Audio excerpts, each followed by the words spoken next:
Chapter 21. Good Magic. The king wants to speak with you. Chris was awoken from his sleep by the voice of the guard. He had been sitting down against the cold iron bars of his prison cell, which was located in the dungeon of the castle. It was a small dungeon, with room for only 5 cells. Chris and a man in the adjacent cell were the only prisoners. Chris stood up from the stone ground, his muscles stiff and his body cold. He had not slept well that night, both because of the uncomfortable setting which he had to sleep in and the excitement from what had occurred earlier at the coronation.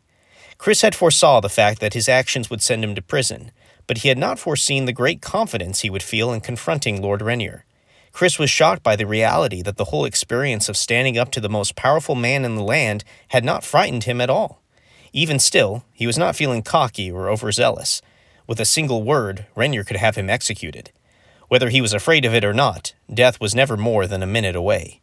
Perhaps that is why the guard was summoning him this morning. The guard unlocked the cell door and had Chris, still wearing Wenceslas's robe, exit the prison and walk upstairs. Chris's hands were tightly bound together with thick rope, and his wrists were beginning to ache from the tightness of it. The guard pushed him through the main hall of the castle, and then through the inner courtyard where Chris had been just a month earlier. This time, however, he was headed to a new section of the castle, a place he had been told the servants were forbidden to enter. They walked between the 2 rows of sculpted bushes that resembled bizarre animal hybrids, which eventually brought them to 2 giant doors which led to King Renier's wing. The guard brought Chris to a long hallway and knocked on one of the doors which had 2 guards standing on either side. "Come in," came Renier's voice from inside the room. The guard opened the door, pulling Chris inside behind him. "The prisoner, your highness, at your request," the guard announced.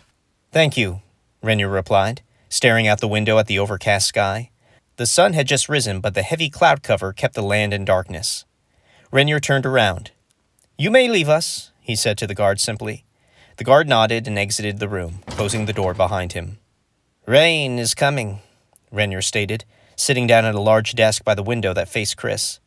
"I have always loved the rain. Something about it is very refreshing. Rain has a way of making everyone equally captive. You cannot argue with the rain. When it comes down, there is nothing you can do to stop it. Everyone under its influence must acknowledge its presence and, oftentimes, must change their course accordingly. And yet, even while there are those on certain days who may wish the rain to be gone, it is that very rain that is needed to sustain life. Some may call it bad or unpleasant, but in truth, the rain is good and necessary." Renier leaned back in the red armchair in which he was seated. "My rain will be the same," he declared, smiling at his play on words. Chris looked back at the king without emotion. "You can't sustain life by taking it," Chris replied softly. "Sure you can," Renier argued, standing suddenly back up from his chair. "The wolf kills the rabbit, the snake eats the mouse, the bird swallows the worm. This principle is ingrained in nature, Chris. In order for life to be sustained, it must be taken. I am simply the snake, and my father, along with others, are the mice." "You're more of a beast than a snake, from what I know," Chris said. Renier flashed an evil grin as he walked up to Chris, so close that their faces were only inches from each other. "How do you know this?" he asked in a subdued but serious tone. "How did you find my father, and how do you know I am the one who attacked him?" Chris stood still, refusing to answer. Renier sighed. "Let me show you something," he added, calling for the guards outside to open the door. "Perhaps after this, you will be more willing to talk." Renier walked down the hallway to another set of double doors. When opened, they revealed a wide stone staircase that led to a large, dark basement. There were several long tables, all overflowing with different containers and potions. Around the walls were cages of various sizes, all containing different types of animals: foxes, rodents, falcons, reindeer, and even bears. In the center of the basement stood an enormous contraption that, to Chris, looked like a strange kind of scale. It had 2 platforms on either end, connected together by a single beam. In the center of that beam shot out a hollow tower made of metal, with a small door located at its base. Renier looked back at Chris, who was following behind him on the stairs with a 3-guard escort. Renier laughed at the look on Chris's face. "You have acted as though you know exactly who I am and what I am up to," Renier observed. "But now you are realizing that you actually have no idea what all is going on." He pointed to the large contraption in the center. Since I was a young boy, I have always been fascinated by the idea of combining multiple animals into one. Father says I would draw pictures of them, these strange mixings of creatures. I guess even at a young age, I recognized the fact that some animals, like some humans, have traits that are superior to others. I was always intrigued by the idea of combining the best characteristics of different animals within a single creature, one who was truly advanced and unique. Over the years, with the help of many different sorcerers and witches, I began to experiment with this idea, seeing if magic could indeed create a better version of the animal that Mother Nature had produced. Chris approached the contraption before him and examined it with concern. "Have you been successful?" he asked Renier simply. Renier grimaced. "Yes and no," he admitted. "I thought we had produced the solution. In fact, so confident was I that I even offered myself as a subject." He looked at one of the platforms and shook his head. "But I learned the hard way that there are two different kinds of magic.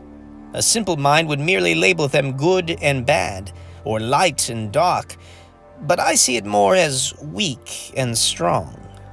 The sorcerers I had employed were using this strong magic. Strong not just in the sense of its power and ability, but in its nature. Dark magic, as some may call it, is more like the rushing of a river.